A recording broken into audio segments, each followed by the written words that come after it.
Bonjour à vous mes hockey fans. Alors on se retrouve encore une fois aujourd'hui pour un autre preview de la LNH 2021 et cette fois-ci on s'attaque aux Flyers de Philadelphie. Les Flyers de Philadelphie l'année passée ont eu quand même une très bonne année.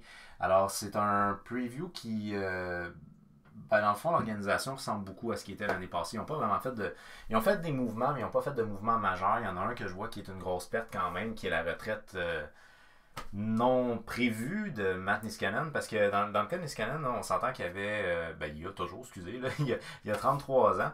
Puis le plus gros de la saison, il a joué avec Provorov. Donc c'était la première paire. Fait que ça, c'est une grosse perte qu'ils ont vécu, les Flyers, mais sinon pour le reste, pas vraiment de gros mouvements majeurs. Alors, ça ressemble pas mal à l'organisation qu'on avait l'année passée qui va être de retour cette année. Je tiens à vous dire également, si vous voulez me suivre sur les réseaux sociaux, mon nom c'est HockeyFan, peu importe sur quel réseau social que vous voulez me suivre, que ce soit sur TikTok, Instagram ou sur Twitter, ou sinon vous pouvez utiliser le hashtag HF514.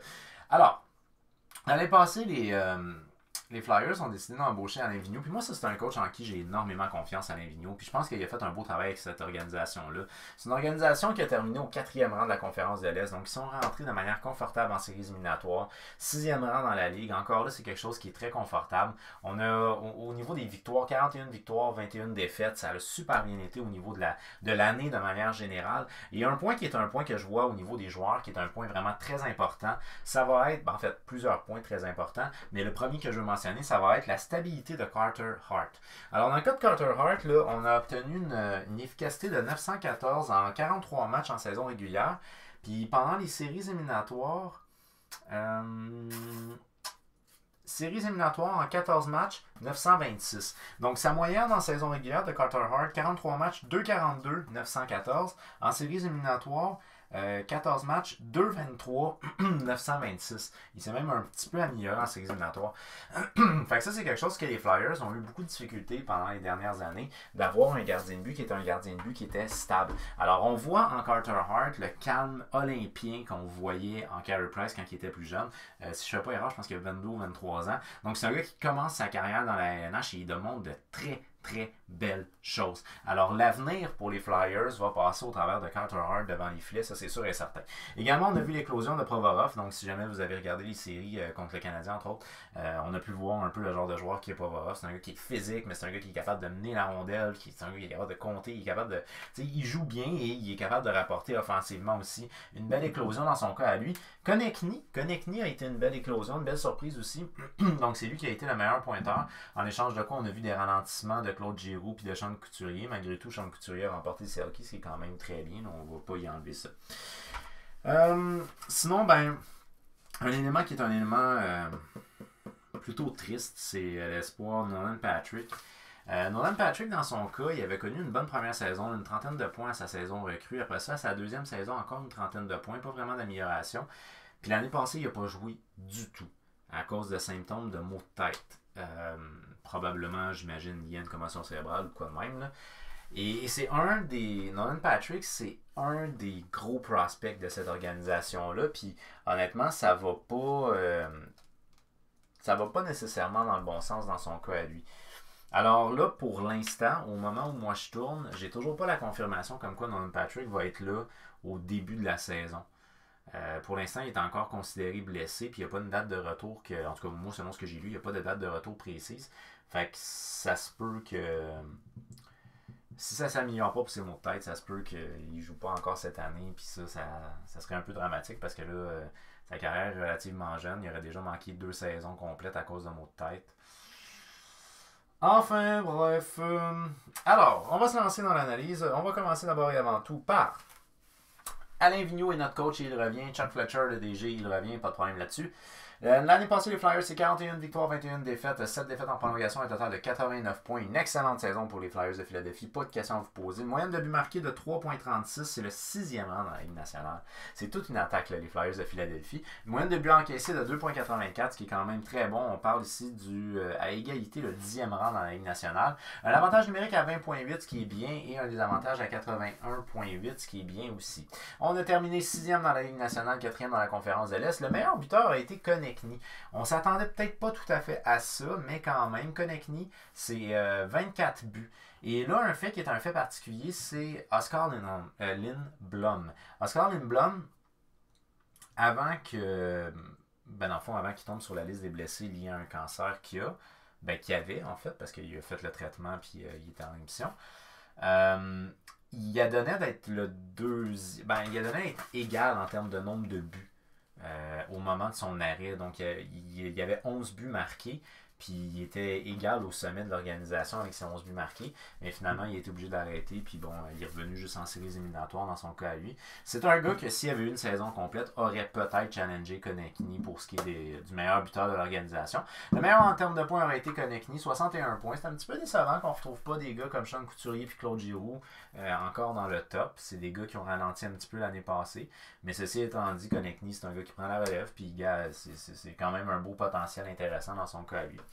Le meilleur défenseur à caractère offensif aurait été Provorov, qui lui a 36 points plus 11. Provorov qui a joué presque toute la saison avec Niskanen, ce qui peut être éventuellement un problème parce que là, il vient de perdre son partenaire de paire.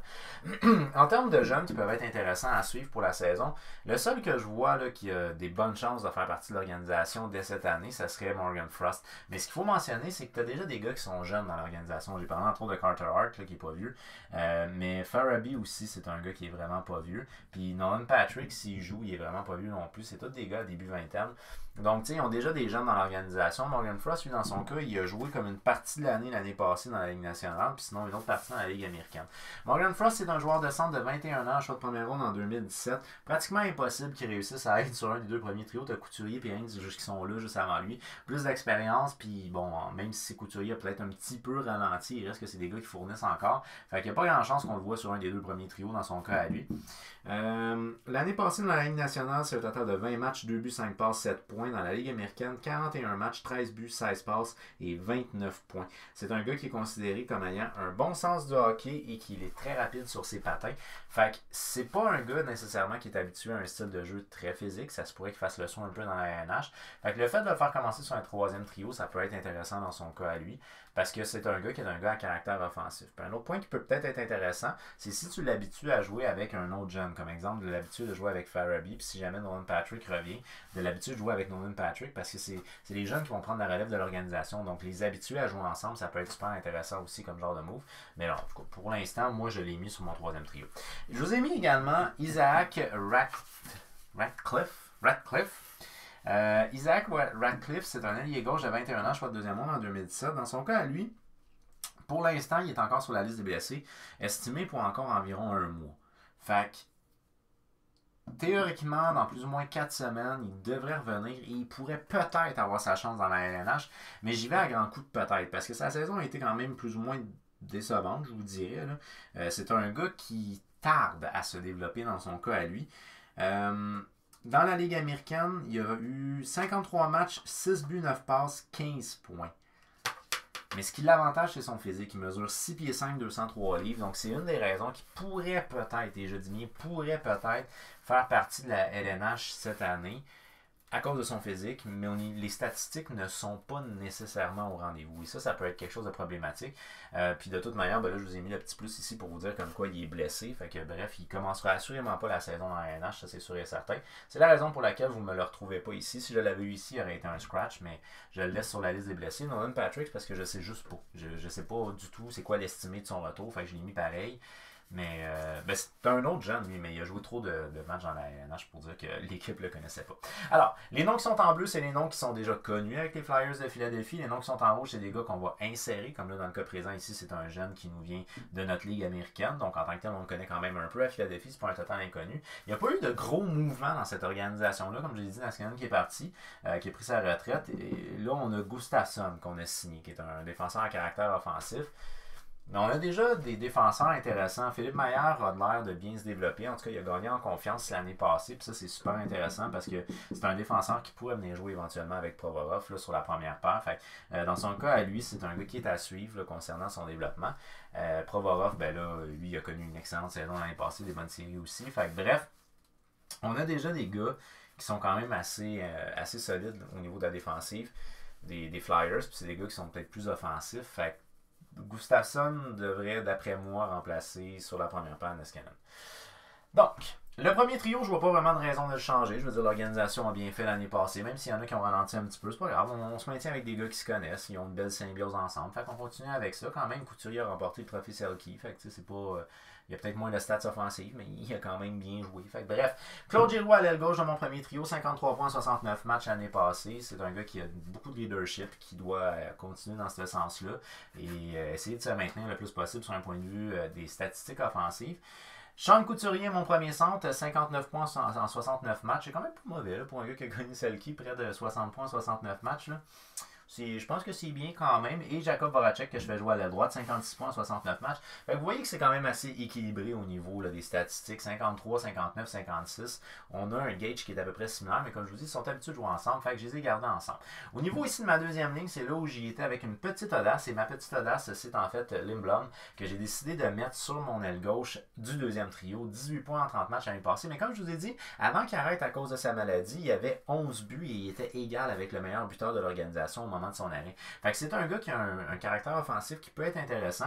Puis moi, je pense que ça peut être le fun de le voir jouer avec un gars comme Kevin Hayes et avec Konechny parce que, bon, Konechny a connu une très bonne saison l'année passée. Kevin Hayes, c'est quand même un gars qui est capable de provoquer des choses offensivement aussi. Fait que je pense que ça peut être plus intéressant que de le voir jouer avec un recrue en Morgan Frost. Fait que moi, je l'ai mis sur mon deuxième trio avec Kevin Hayes, 41 points en 69 matchs l'année passée et Konechny qui a connu une très bonne saison, 61 points en 70 matchs, meilleur buteur, meilleur pointeur de l'organisation. En termes de troisième ligne, j'ai décidé d'y aller avec quand même Van Riemsdyk, 40 points en 66 matchs l'année passée, c'est quand même pas mauvais dans son cas à lui, là. Mais je me suis dit, j'aimerais ça avoir un gars qui est un gars d'expérience, qui va encadrer des jeunes. Fait que moi, j'aimerais que Morgan Frost puis que Farabee jouent les deux ensemble parce que c'est la relève de l'organisation. Fait que le fait des habitués à jouer ensemble, je pense que ça peut être intéressant, mais il faut qu'il joue avec un gars d'expérience. C'est la raison pour laquelle je le mets avec James Van Riemsdyk sur mon troisième trio. Morgan Frost, lui, jouait dans la Ligue américaine l'année passée. Dans la Ligue américaine, c'était un total de 29 points en 41 matchs, sinon 7 points en 20 matchs dans la Ligue nationale. Et pour ce qui est de Farabee, ben, lui, c'est 21 points en 52 matchs. C'est une progression graduelle dans son cas à lui. Donc, c'est un gars qui va rester à suivre. Par la suite, en termes de quatrième trio, j'y vais avec Raffle. Raffle, c'est 20 points en 58 matchs. C'est un gars qui est essentiellement un gars de profondeur. C'est un gars qui est là pour backer. Scott Laughton, qui m'aimerait probablement pas, lui, mais 27 points en 49 matchs, je l'ai mis sur le centre de mon quatrième trio. C'est un gars qui peut jouer à l'aile aussi, mais moi, je le garde quand même au centre. Comme ça, je me dis, si jamais Frost aurait des faiblesses, ben, à ce moment-là, mon Laughton peut monter sur mon troisième trio, donner encore moins de responsabilité à Frost. Ça pourrait peut-être être intéressant comme genre de move. Et par la suite, j'y vais avec Aubrey Kubel, que je fais jouer à la droite de mon quatrième trio. 15 points en 36 matchs. En termes de scratch, ben, j'ai Nolan Patrick que je ne sais pas s'il va jouer. En tout cas, s'il joue, je ne sais pas quand il va revenir. Bonaman et Toirinsk. Bon, je le connais pas. Fait que, bref, c'est mes scratchs. C'est les scratchs qui sont actuellement sur le site Cap Friendly comme étant les scratchs. En termes de défenseurs maintenant. En termes de défenseur, moi j'ai décidé d'y aller avec Gustafsson que je fais jouer avec Provorov parce que je me dis Gustafsson a à peu près une trentaine de points. C'est la même chose avec Niskanen l'année d'avant. Donc bref, je pense que c'est à peu près au niveau de la production offensive le même genre de gauge. Ça ne veut pas dire qu'ils ont le même style de jeu, mais c'est à peu près le même genre de production offensive. C'est la raison pour laquelle j'ai décidé d'utiliser Gustafsson à la droite de Provorov sur ma première paire. Provorov, c'est 36 points 69 matchs l'année passée. Dans le cas de Gustafsson, c'est 29 points 66 matchs. Sur un point de vue de statistiques offensives, ça me semble être balancé. Mais à savoir, est-ce que les deux gars vont bien s'entendre? Est-ce que ça va être une belle symbiose entre les deux? Ça, je peux pas le prévoir malheureusement. Mais je m'essaye et j'y vais avec ça parce que je voulais garder Sanheim et Meyer ensemble. L'année passée, Sanheim et Meyer ont connu une bonne saison les deux ensemble. Ça a été la deuxième paire de défense la plus souvent utilisée après celle de Provorov et Niskanen. Ça a été Sanheim et Meyer. Bon. Moi, ça me laisse croire que les deux gars se connaissent. Les deux gars doivent se compléter aussi d'une certaine manière. Fait que je trouve ça intéressant d'avoir un gars qui est en train de se développer avec un gars qui va relativement bien en Sanheim. Sanheim, c'est 25 points en 69 matchs l'année passée. Philippe Meyer, c'est 16 points en 50 matchs l'année passée. Donc, je pense que ça peut être intéressant de les garder encore ensemble pour qu'ils continuent à avancer dans la même direction les deux ensemble. En termes de troisième page, j'ai été avec Robert Hagg, 13 points en 49 matchs l'année passée, et Justin Brown, 19 points en 62 matchs. C'est des défenseurs à caractère plus défensif. Fait qu'à ce moment-là, si jamais Gustafsson, ça marche pas avec Provorov parce que les deux sont portés à l'attaque, blablabla, ça peut être intéressant de voir un gars comme Justin Brown monter sur ma première paire ici pour permettre à Provorov de peut-être se responsabiliser un petit peu moins défensivement, se porter un peu plus à l'attaque. Puis à ce moment-là, Gustafsson pourrait jouer avec un gars comme Robert Hagg qui est un gars plus défensif. J'ai coupé Gottis Beher. Alors, c'est chaud. Moi, je l'ai mis ici parce que c'est un défenseur qui est supposé être à caractère offensif, mais ça va mal sur un point de vue statistique dans les dernières années, en tout cas dans la dernière année dans son cas. Donc, j'ai de la difficulté un peu à y faire confiance. C'est la raison pour laquelle j'ai décidé de le couper. Ça coûte cher pour le couper, celui-là. J'ai coupé également Samuel Morin, qui est un gars qui pourrait faire partie de la Ligue nationale de cette année sans trop de problème. Et Friedman également, qui est un de mes scratchs. Bon, en termes des gardiens de but, ben là, il n'y a pas de questions à se poser. Là. On connaît déjà très bien c'est qui va être le numéro 1, qui va être l'auxiliaire. Carter Hart, qui est assurément le numéro 1 de l'organisation. C'est l'avenir de l'organisation. Le gars, il a un calme olympien, il démontre des belles statistiques. Fait que, bref, c'est un gars en qui Alain Vigneault a confiance, puis on va continuer dans ce sens-là pour probablement les prochaines années. Fait que, bref, Carter Hart va être encore le partant de l'organisation. Peut-être qu'on va partager un peu plus à cause de la cédule un peu bizarre qu'avoir des matchs beaucoup rapprochés. Là. Fait que peut-être qu'on va opter de temps en temps avec Brian Elliott, qui est quand même plus vieux. Là. Je pense qu'il a la mi-trentaine dans le cas de Brian Elliott, tandis que Hart il est des débuts vingtaine. Carter Hart l'année passée, 43 matchs, 2.42, 914, donc une bonne saison pour lui. Brian Elliott, dans son cas, 31 matchs, 2.87, 899. Donc, on a partagé un peu la tâche. Dans son cas, ça l'avait bien été en séries éliminatoires. En fait, pour les deux, ça l'avait bien été en séries éliminatoires. Donc c'est ça pour ce qui est de mon preview des Flyers de Philadelphie. C'est une organisation qui a très bien fait l'année passée. Puis je vois pas vraiment de raison pourquoi est-ce qu'il ne ferait pas bien encore une fois cette année. On est toujours coaché par Alain Vigneault qui est selon moi un très bon coach. Puis l'équipe n'a pas vraiment changé énormément de manière générale. Fait que le style de jeu va être encore le même. Les gars se connaissent. Fait que bref, on rentre des gars petit à petit dans l'organisation. Mais si on le fait graduellement puis petit à petit, les gars vont s'habituer relativement rapidement. Ça devrait bien aller. Fait que bref, moi j'ai confiance pour ce qui est des Flyers de Philadelphie pour la saison 2021. Alors, c'était mon preview pour ce qui est de la saison 2021. Je vous dis des Flyers de Philadelphie. Je vous dis un très gros merci d'avoir pris le temps de me regarder et de m'écouter surtout. On n'oublie pas de faire un petit j'aime si vous avez aimé ma vidéo, de partager également pour qu'on jase de hockey avec un maximum de gens possible. Ça serait vraiment super. Et on se donne rendez-vous sur ma prochaine vidéo preview. Activez la petite cloche pour savoir c'est quand. Ok, merci beaucoup là. Bye bye.